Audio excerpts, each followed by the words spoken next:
बागेश्वर जनपद की कांडा तहसील के माणा कभड़ा गांव में 4 वर्षीय बालक को गुलदार उठाने की घटना के बाद क्षेत्र में दहशत बनी हुई है। 14 मई को इस क्षेत्र में एक लावारिस गाय को भी तेंदुए ने मार डाला। इसके बाद वन विभाग ने घटनास्थल पर मचान बनाकर निगरानी शुरू की, लेकिन अब तक गुलदार पकड़ से बाहर है।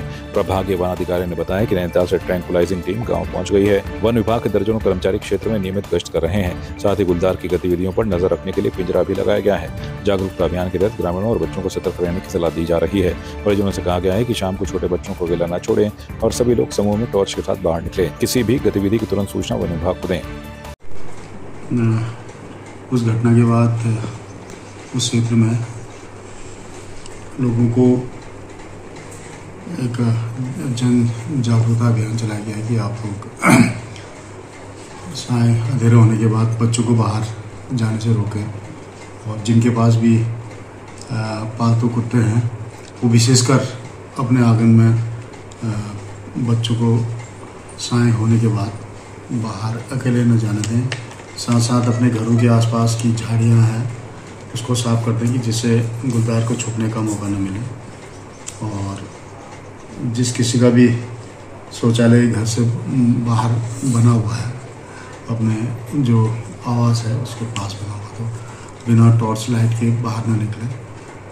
और इसके साथ साथ हमारे सभी 10-12 लोगों की जो टीम है 24 घंटे वहाँ पे 3 पार्टियों में गश्त कर रही है।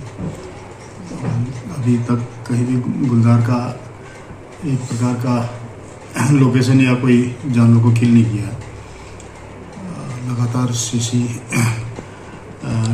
कैमरा भी है हमारे लगे हुए हैं, ट्रैप कैमरा भी लगे हुए हैं, जिसको हम ट्रैंकुलाइज करके, या 3 हमारे पिछले भी लगे हुए हैं कि कहीं भी गुलदार अगर लोकेट हो जाए तो उसको हम ट्रैंकुलाइज करके पकड़ लें। संपूर्ण 6 की 6 रेंजों में हमारा लगातार जन जागरण अभियान और गांव में, स्कूल में लोगों को, क्योंकि उत्तराखंड में गुलदार की अच्छी तादाद है कि जिससे हम लगातार हमारा प्रचार प्रसार चलते रहता है। लोगों को हम जागरूक करते हैं कि अंधेरे में ना निकलें, रात में बिना टॉर्च के आवाजाही ना करें, बच्चों को विशेषकर छोटे बच्चों का विशेष ख्याल रखें।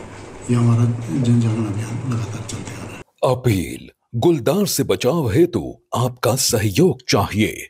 अपने घरों के चारों ओर झाड़ियों की सफाई करें। इन झाड़ियों में अक्सर गुलदार छिप सकता है और अचानक आक्रमण भी कर सकता है। गांव में रास्तों के किनारों की झाड़ियों को काटकर साफ रखें। महिलाएं जब जंगलों में जाएं तो सदैव समूह में जाएं और शाम 6 बजे सूर्यास्त से पहले ही घर लौट आएं। छोटे बच्चों को अकेला ना छोड़ें, अपनी देखरेख में रखें। साय 6 बजे या अंधेरा होने के बाद छोटे बच्चों को घर से बाहर ना जाने दें। रात्रि में घर से बाहर बने शौचालय का प्रयोग करते समय वयस्क लोग उजाले का प्रयोग करें। घर से बाहर बने शौचालय का प्रयोग यदि छोटे बच्चे कर रहे हों तो घर से शौच तक जाते वक्त उनके साथ बड़े वयस्क साथ रखें और उजाले का प्रयोग करें। ग्रामीण क्षेत्रों में स्कूल जाते और आते समय अकेले बच्चों को किसी वयस्क व्यक्ति के साथ भेजें और बच्चों को एक समूह में एक साथ स्कूल विद्यालय भेजना चाहिए। जिस घर में लगभग 5 से 8 वर्ष से कम उम्र के बच्चे हैं उन्हें सायंकाल में विशेष सतर्कता बरतने की आवश्यकता है, क्योंकि प्रायः देखा गया है भूखा गुलदार कुत्ते का शिकार करने में असफल होने पर कम उम्र के बच्चों को अपना शिकार बना रहा है। जिन घरों में पालतू कुत्ते हैं उन्हें विशेष सतर्कता बरतने की आवश्यकता है। घर के आसपास अंधेरा न रखें, पर्याप्त रोशनी रखें। वनों में आग न लगाएं, इससे वन्य जंतुओं की खाद्य श्रृंखला, निवास स्थल नष्ट होते हैं, जिससे गुलदार आबादी की ओर भोजन की तलाश में आ धमकता है। आबादी क्षेत्र में गुलदार दिखने पर निम्न नंबरों में अविलंब वन विभाग को अवगत कराएं और लोगों को सतर्क करें। भोजन के उपरांत अवशेष मांसाहार एवं मृत पालतू पशुओं को घर के आसपास एवं खुले में ना फेंकें।